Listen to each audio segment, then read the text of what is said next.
Hi, y'all. Carrie D here. Welcome to the Coffee with Carrie Homeschool podcast.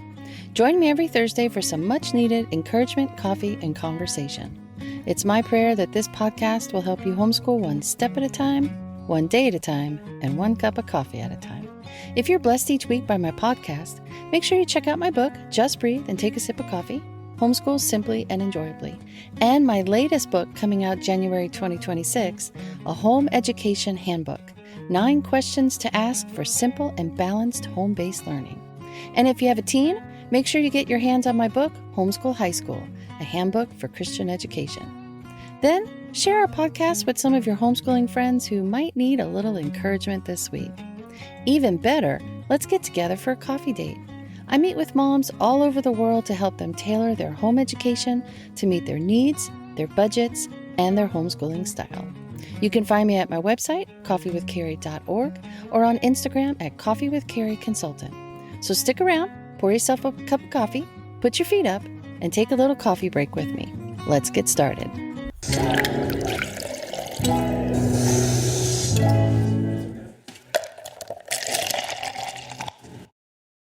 Today, we're going to be talking about how to make history come alive. As a kid, I remember sitting in social studies class, desperately trying to remember all of the dates and names for our weekly Friday quiz. I hated it.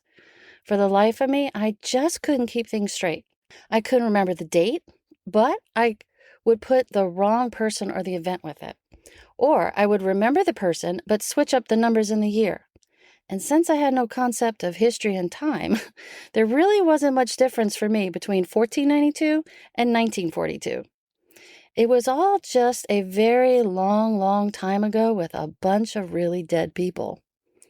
Jingles and songs like In 1492, Columbus Sailed the Ocean Blue, and those awesome Schoolhouse Rock Saturday morning videos about history, they were the things that really helped me remember dates, events, states and capitals, and the presidents. But I didn't understand the words behind the songs or those mnemonics. I just really hated history, and I didn't see the point in learning it. But now, as an adult, a mom, and a homeschooling mom, I understand the importance of learning and understanding history and his story. And I really understand the expression, those who do not learn history are doomed to repeat it. So let's get to the nitty-gritty of how to teach history in your homeschooling so that it makes it relevant and in a way that makes it come alive. All right, so let's get one thing straight from the onset. I am not a Pinterest kind of a homeschooling mom. As much as I love hands-on learning, almost every history project I tried to do was an epic fail. However, I kept trying them because my daughter loved arts and crafts of all kinds, and I saved them and shared them with her grandparents because my daughter was so proud of them. Most of these projects over the years have looked nothing like the Pinterest project that was on the internet, but hey, it's the process over the project, right? Well, I tell you this so that you don't feel guilty if you're not a Pinterest or an arts and crafts kind of mom either. If you don't do tons of hands-on projects in history, that's okay if it's not your style. I also tell you this, so if you do hands-on projects, don't feel guilty if they look nothing like the Pinterest or the website where you found them. One of the best ways to organize your year is to learn history together as a family. From the beginning, we decided our family would learn history in chronological order.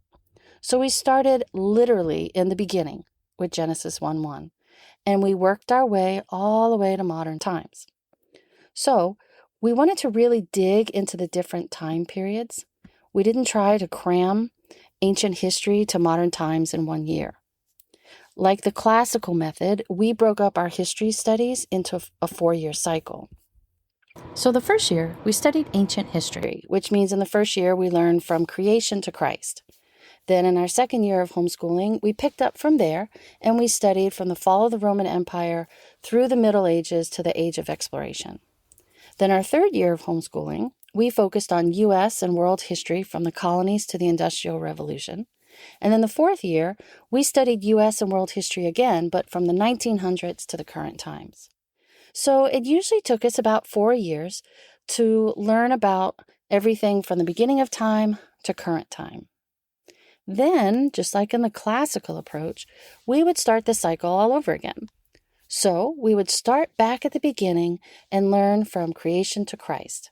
Then the next year, from the Middle Ages to the Age of Exploration. Then the next year, U.S. world history from the 1600s to the 1900s. And then the next year, U.S. world history from the 1900s to now. The best part about starting the cycle all over again is that your kids are now older and ready for harder ideas and concepts. They're ready for more challenging assignments and readings and for more mature discussions. The first time we cycled through, we focused on the facts, the dates, the people, the events, the who, what, when, and where. My kids were younger, so we read easier chapter books during read aloud time. We read a lot of picture books about the different time periods and events and the people in them. We sang lots of songs and fun jingles to help us memorize those important dates and peoples and events. This was when we tried to do some of those messy hands-on projects, like, yes, we tried to mummify a shrimp. We made shields out of cardboard when we were learning about knights, and we made tons of butter and homemade bread like the pioneers did. But because we had all year to study one time period, we could really dig deep, take our time, read lots of great books, go on lots of great field trips, and do lots of fun projects, even if some of them turned out to be an epic fail. When we would start over and then begin the cycle again, let's say in ancient history, we still learned about the Egyptian Empire, but we read different and more challenging books. Since we already knew a lot of the facts about this time period, we could then focus more on the why things happened, the cause and effects of the events. Our writing assignments were more in depth. They did more research projects the second time around. The second time around, the King Tut exhibit was visiting our local science center, so we got to go visit and see that. That field trip wasn't available the first time we studied ancient history. We still played board games, but now we could play some of the more in-depth and complicated ancient Egyptian games. One of our projects was trying to make makeup like the ancient Egyptian ladies did. When my daughter found out that the upper-class ladies put lard on their head and let it melt in order to make their hair shiny, she decided at that point we had learned enough about Egyptian cosmetology. The first time around, we didn't get to spend any time learning about ancient Japan. We focused so much on ancient China because that was an obsession of my daughter. We actually just skipped Japan the first time. So I figured we could cover it the next time around, which we did. So the second time around, when we cycled back through, we covered some of the same ancient empires, but we spent less time on them so we could really dig into the empires we had skipped the first time. And this was true for each time period. When we did the Middle Ages to the Age of Exploration, the kids were older, so we read harder and more challenging historical fictions and biographies the second time. Again, their writing assignments were longer and more in depth the second time around. Again, my kids remembered a lot of the facts we had learned about this time period the first time we covered it, so we got to focus more on the whys and the cause and effects. So in our homeschooling, after 8 years, the kids learned about from the beginning of mankind to modern history in depth, hitting on different events each time they studied a particular time period. By the time my daughter graduated from high school, she had cycled through history 3 times. When she got to ancient history the third time, she was in high school. So she was reading things like the Iliad and the Odyssey, Dante's Inferno, Shakespeare's Julius Caesar, and she learned about great thinkers like Aristotle and Socrates, and then studied logic and philosophy too. When she did the Middle Ages and the Age of Exploration, she dug deep into church history and church thinkers the third time around. There's a huge advantage to studying history in chronological order, and 2, cycling back when the kids are older and more mature, so you can move from the facts to the how and the why. So each summer, I would pick which historical time period we will focus on that school year. And I tried as best I could to plan our literature list, our read-alouds, the music and art we would study, and even sometimes our science studies around the historical time period I picked. It really helped make connections to learn about a time period through the eyes of someone else who experienced it. We all know how much you can learn about the Western frontier and the pioneers by reading Laura Ingalls Wilder's The Little House series. Then, when you learn about the art and the music of that time period, it helps adds another dimension. African spirituals make so much more sense when you learn them from the context of American slavery. And the Jazz Age and the Harlem Renaissance make more sense when you learn about them in the context of the early 1900s in America. Okay, so let's say you don't want to learn history in chronological order. You don't have to. You can just pick some historical topic that you really want to dig into that year. This coming year is an election year. You can spend the whole year learning about the election process in our electoral college. Instead of digging deep into the 13 colonies, you can dig deep into the documents that shaped our nation and what made our election process possible. My son loved the musical Hamilton, but when we studied the Declaration of Independence, the Constitutional Convention, and all the things that came before and after that, then he really understood the songs and the characters in Hamilton. As you're digging deep into our founding documents, you learn about the Bill of Rights and what free speech and freedom to assemble really means. These are all things that you can discuss if you just focus in on one particular topic for the year. All right, you could spend an entire year learning about California history, and you don't have to be in 4th grade to do it. And if you learn California history together as a family, while your little ones are learning the basics about the gold rush and missions and the native peoples and the building of the railroad here in California, your older students can really dig into the immigration policies in California, reservation laws and how they're different than California law, environmental issues and laws that California residents have to deal with. It just goes on and on. Everyone is learning about the gold rush and the building of the railroad, but the older ones are focusing more on the lasting causes and effects of that, while the little ones are focusing more on the facts. And you don't have to do history. You can focus on geography or a social studies topic. I did a whole podcast called Passport to Learning on how you can spend the whole year learning about countries and cultures around the world while learning map skills. If there's a social issue that's near and dear to your heart, there's a good chance it's going to fit into the social studies quote-unquote curriculum scope and sequence. Most of your environmental issues like climate change are found in science and social studies textbooks. The idea is to just pick a historical topic or an event or a historical time period that you would like to focus on for the year, and then spend the entire year learning about it as a family. Once you decide what your topic of study will be for the year, then you start collecting books and games and movies and documentaries and TV series. Hello, Audible and Netflix, they're my best friends. Start making lists of local museums for field trips and virtual field trips for places you can't travel to, and art and music that's related to the time period. The idea is to immerse you and your family into that time period or topic that you're studying. Trust me, you could spend an entire year learning about the Western movement and the pioneers. Literally, an entire year. And since you homeschool, you have more time to dig deep. So why rush and spend only 2 weeks or 1 chapter on this time period? Do you know how many seasons of Little House on the Prairie you can watch? And how many Laura Ingalls Wilder books you can get through? And how many pounds of homemade butter you can make? The idea is to slow down and take your time learning history. And you get way more done too when you learn it as a family.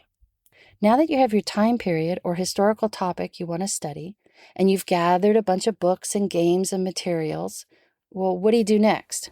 You're ready to make history come alive. Hola!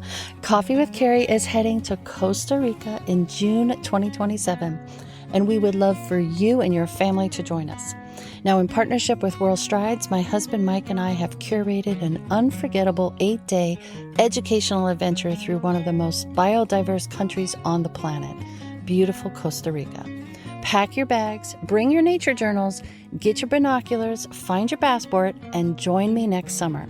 We're going to hike a volcano, relax in some hot springs, explore the cloud forest, zip line over the rainforest, tour a coffee plantation, of course, learn traditional Costa Rican dances and handicrafts, practice our conversational Spanish, cook some authentic dishes, eat delicious foods, stay at 4-star hotels, and see some of the world's most diverse animals in their natural habitat.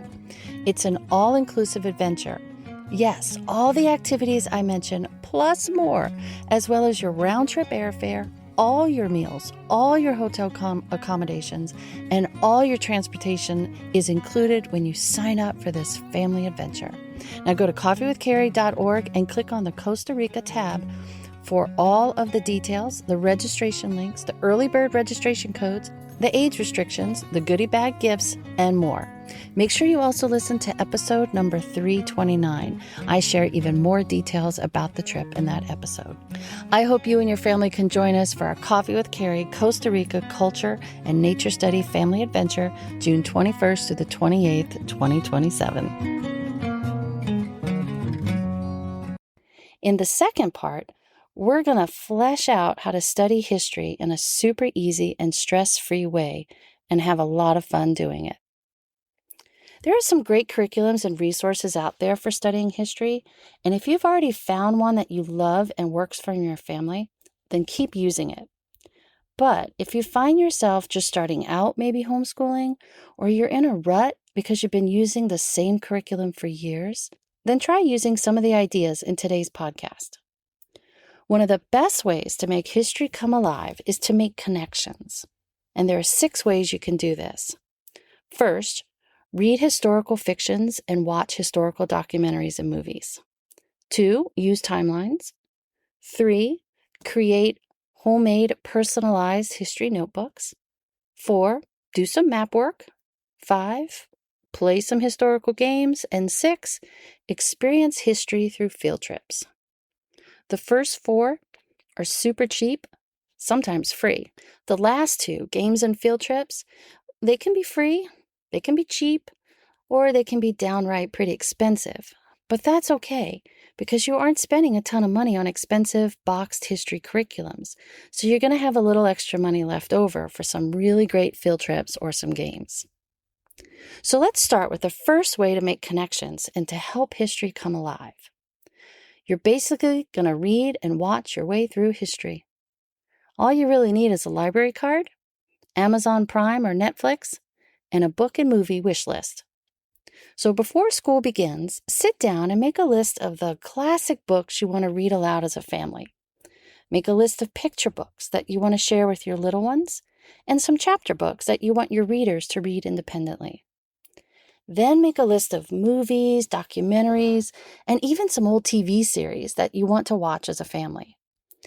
If you have a high schooler, then make a separate list of movies that maybe have a heavier theme or a more mature content that maybe just the 2 of you can watch together and discuss. There are so many lists out there and so many resources that you can get a little lost and sucked into a big black hole when you start to search. But trust me, your problem won't be finding appropriate books and documentaries, but narrowing them down. Classics are always better. As a good start, use the recommendations by other homeschooling moms and by literature gurus like Sarah Mackenzie and Carol Joy Seid. Sometimes just searching Amazon for a children's book on a certain topic like the American Revolution will yield a ton of choices and recommendations as a ton of great books pop up in your search. So once you have a list, then when school starts, pick the books that you want to read aloud to your family. I always suggest you read these books in chronological order. So let's say you're focusing on early American history next year because it's an election year. Then try not to read The Red Badge of Courage, which is about the Civil War, before you read books about George Washington and the American Revolution. By trying to read books in historical order, it will help make the connections and it will help history come alive. Your family will experience history through the eyes of others in the order that they happened historically. So try to read books like Carry On, Mr. Bowditch and The Witch of Blackbird Pond before you read classics like Little Women and The Adventures of Huckleberry Finn. So read, read, and read some more. You read every day to your family from one super awesome, exciting, moving, and riveting book.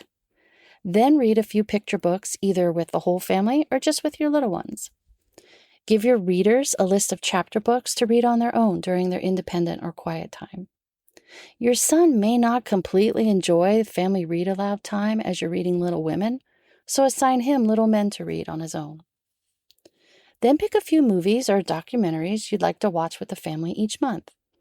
You can either set aside a specific day to watch each one, or you can save them for those rainy days when everyone's in a bad mood or they're sick or there's a lot of sniffling happening. There's nothing like a blanket, some popcorn, some snuggling, and a good movie to bring everyone back together. So the second thing to do to make connections and to help history come alive is to do timeline activities. The easiest and cheapest way to do this is to create one. Pick any area of the house where you can tape or pin up a consecutive timeline. In our home, we wrapped our timeline in our quote-unquote school office area, up on a wall, close to the ceiling, right underneath the molding. Some families use up a whole wall. Some create a timeline bulletin board. It doesn't have to be fancy, it just has to be functional, and it has to be seen. So, go to the dollar store and buy one of those rolls of cashier tapes. Pick your spot and unroll the tape for as long as it will fit, or you can visually put up with, on your wall or in the space that you designated for the timeline. At the beginning of the tape, mark in big black letters BC and Genesis 1:1. This will be the beginning of your timeline. At the end of your cashier tape or your timeline, put pictures of your children and mark in different colors their birth dates. This will be the end of your timeline. I always used our birthdays at the end of our timeline, so as we filled it in, they could visually see just how long ago most events had taken place. But it also told them that they were an important part of God's story. They were born for such a time as these, and that their lives matter and make a difference. Then right smack in the middle of the timeline, I put a picture of the cross, and in red bold letters, I would write the letters A.D.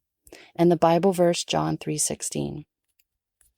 I wanted my kids to know that time as we know it changed when God the Son became man, came down to live and walk with us, and through his life, death, and resurrection, history was changed forever.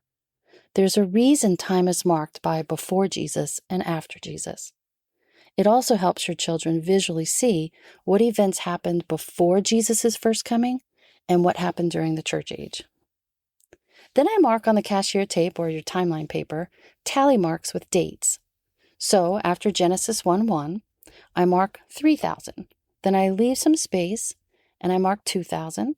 And then I leave some space and I mark 1,000. And then I hit Jesus and my cross. After the picture of the cross, I continue marking major time eras. But once I get to 1000 AD, I start marking off centuries. So I have a marking for 1500 AD, 1600 AD, 1700, 1800, 1900, and 2000 AD. I do this because once we get to U.S. history, I want to make sure we have enough space for all the important events in our nation's history to include in our timeline. Now that your wraparound timeline is up and marked, it's ready for some dates. So, as we read our books and we studied different people and events in history, we added them to our timeline. Again, no fancy timeline cards are needed unless you want to go ahead and buy them and use them. But we just use index cards from the dollar store.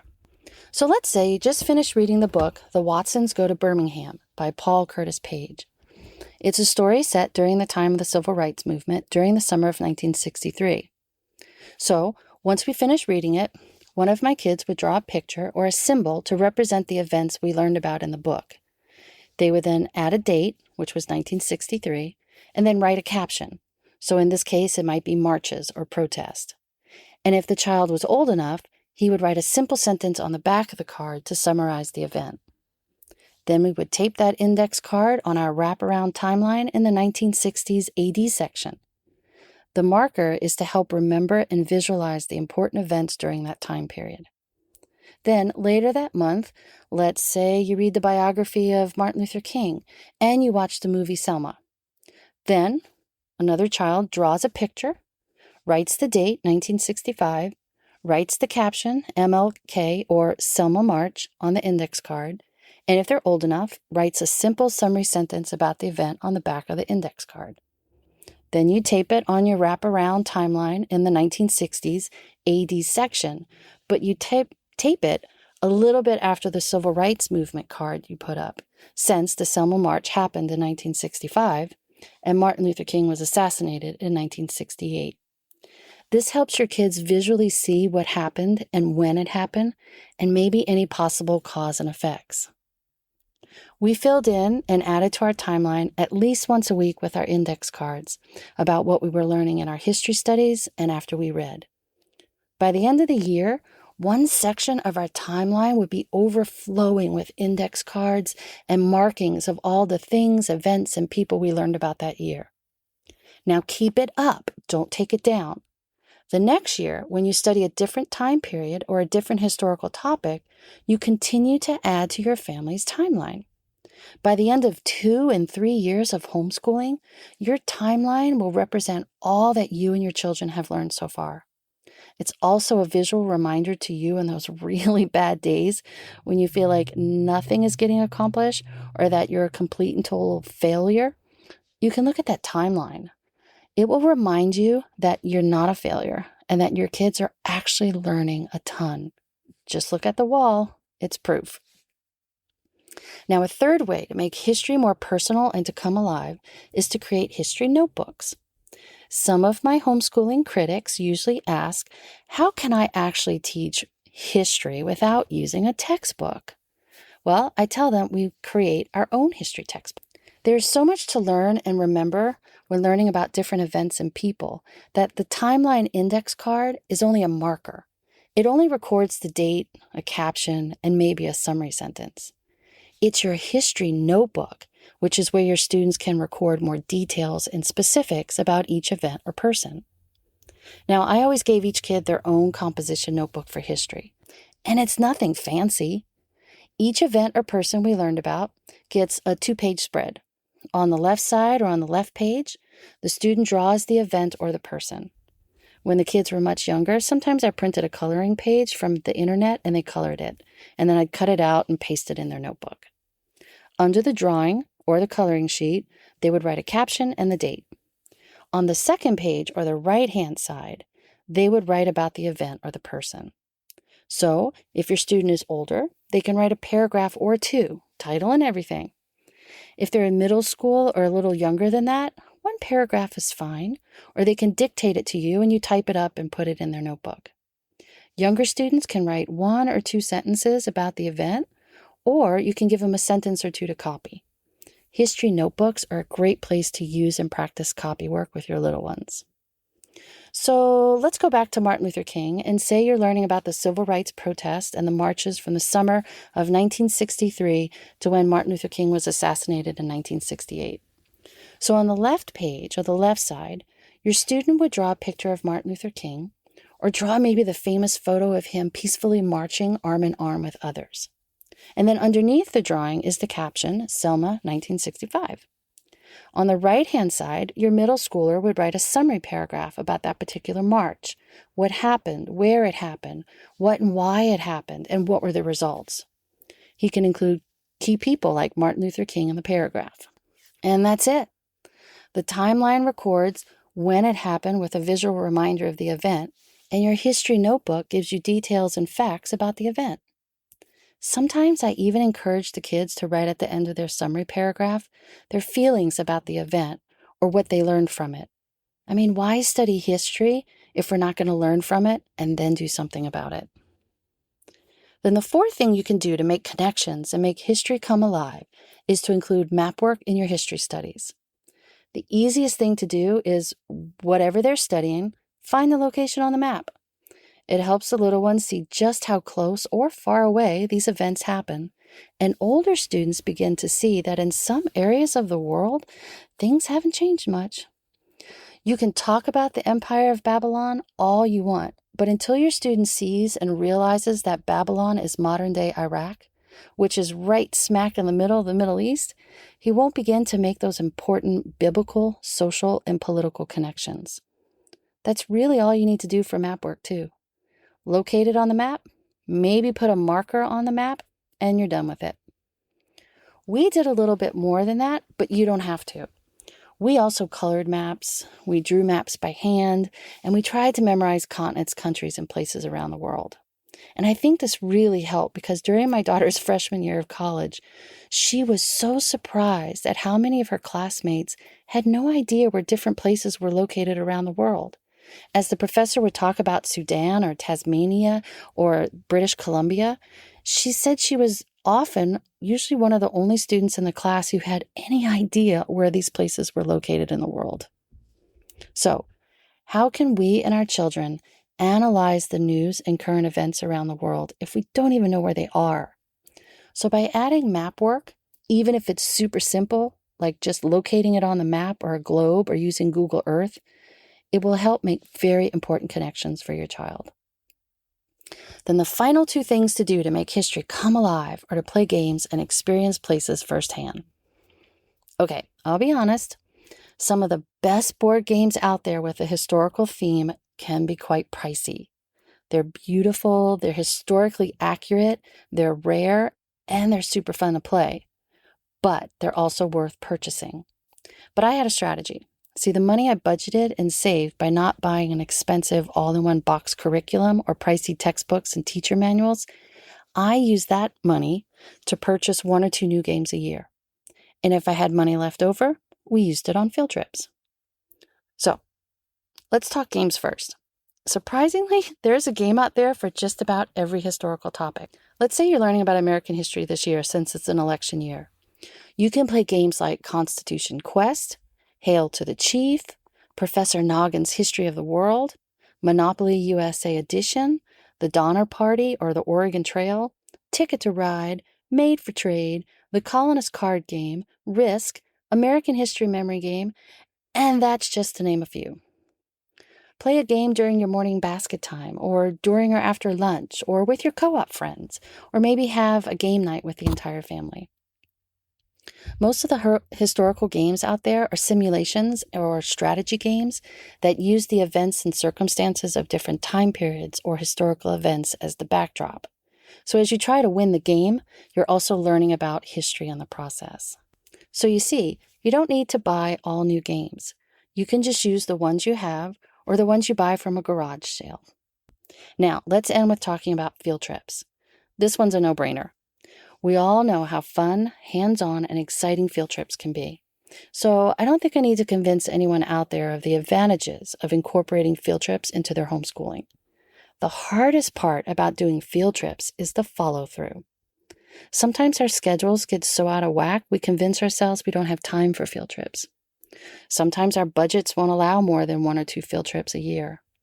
Sometimes we let distance deter us from visiting a really great place. But let me just encourage you to never let distance or scheduling keep you from doing family field trips. For the most part, almost every field trip we've ever been on was worth it. As much as possible, try not to let money interfere with your field trip wish list either. Start with the local places in your area and see if they have a free day once a month. If so, jump on it. It's always more fun to do field trips with friends, so gather a group of you together and reserve a tour so that you can take advantage of the group pricing instead. If you have a large family, consider having dates with your children. So instead of taking the entire family to a very expensive museum or place, just take one of them. Just make sure you spread the wealth around. So like for instance, if you're studying World War II, then take only your eldest to the Holocaust Museum. She'll be old enough for the material and the heart-to-heart conversations you'll have after she experiences it. If you're studying medieval times, take your son to your city's annual Renaissance fair. Maybe Grandma wants to give you a Christmas gift that keeps on giving. When she asks, what can she give the kids or give you for Christmas this year? Ask her for a family membership to the Natural History Museum or tickets to go see Ragtime the Musical or Hamilton when it comes in town next summer. I'm sure Grandma will want to come too. So if you think out of the box, there are tons of ways you can make time to do some really cool field trips on a budget. So that's it. You can make connections and make history come alive by digging deep into one historical time period or era as a family. And then just read some historical fictions and watch historical documentaries, use some timelines, create homemade, personalized history notebooks, do a little map work, play a few historical games, and experience history through field trips. May God richly bless your historical adventures this coming school year for His glory. I pray it will be fun, adventuresome, informative, and alive. Thank you for hanging out with me and for joining me for this little coffee break. It's our prayer, our website, homeschooling consulting services, podcasts, books, and morning time plans will help you homeschool one step at a time, one day at a time, and one cup of coffee at a time. Now, if you enjoy Coffee with Carrie Homeschool Podcast, make sure you subscribe so you don't miss an episode. Give us a 5-star rating, and hey, leave a little review. Your love really will help other moms find our podcast and our homeschool ministry. We're praying for you. Stay healthy. God bless. And see you next time.